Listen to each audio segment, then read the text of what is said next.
et mina alustasin tegelikult miilitsast ja noh, mina tean nagu seda aega, miilitsaaega ja siis politseisse tagasi tulek või noh, ütleme politseis oleku või noh, ütleme, kui politsei juba oli alustanud ja seda aega sealt edasi minekut. Noh, need olid ikka väga erinevad, et ühe lõpp ja teise algus.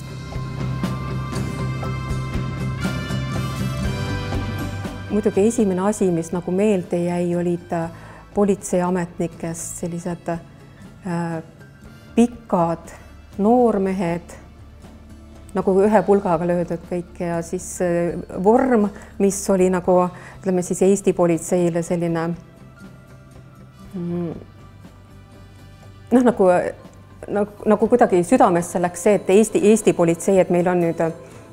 oma vorm.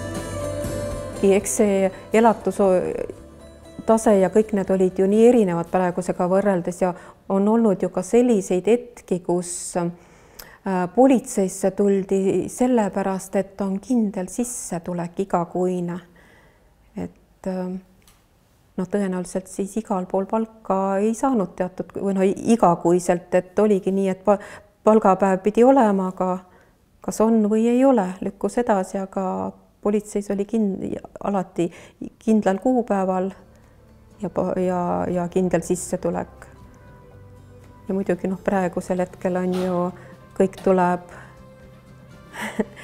tuleb ju kaardi peale, tollel hetkel olid ju järjekorrad, kus prefektuuris olidki inimesed, tulid hommikul järjekorda ja siis kuna see kassa oli minu